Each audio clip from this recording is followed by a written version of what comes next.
Hi, my name is Eberechi and I work in FCC as a cardiac physiologist in the cath lab, and today I'm going to be telling you more about ICDs.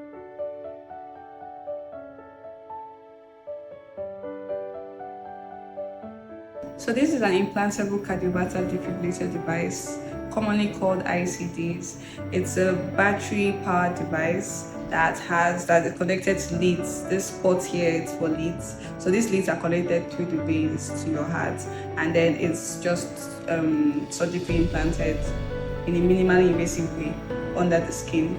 So basically what this device does is it monitors your heart rhythm 24/7 to check if your heart rhythm is okay, if your heart rate is fine, and if it notices that you have an abnormal heart rhythm, basically it can deliver therapy or shocks to ensure that abnormal heart rhythm is converted to a normal heart rhythm.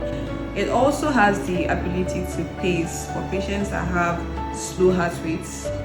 It can ensure that it can pace you, deliver electrical stimulus to your heart to ensure that your heart rate is normal and you can basically do your activities every day. So the indications for implanting this device, two things, basically primary prevention of sudden cardiac arrest or sudden cardiac death, and secondary prevention of sudden cardiac arrest. So when your heart beats very fast, very abnormally, it stems a very dangerous heart rhythm, and your heart can suddenly just stop.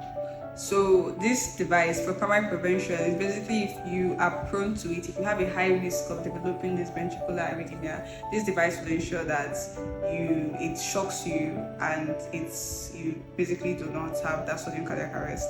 But for secondary prevention, the patient has already suffered from cardiac arrest before and has been resuscitated. So this device is form of like a treatment plan to ensure that it doesn't happen again. So the last question, if patients can live a normal life with ICD, yes, they can.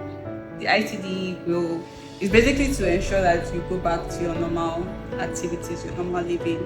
The only time we place some kind of restriction is in the acute phase, when you just come out from the cath lab and it's a newly implanted device. We don't want you to do anything stressful or strenuous that might risk you pulling out the lead.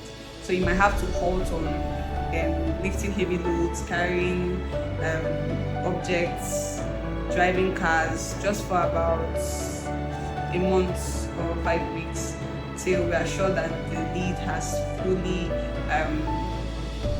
healed in the heart. Then you can go back to your normal life. This procedure basically takes about 30 minutes to an hour. So if your cardiologist tells you that you need an ICD because you are prone to developing a dangerous arrhythmia, or you have developed before and experienced something like that, you can come down to FCC and you can get your procedure, your ICD, safely implanted.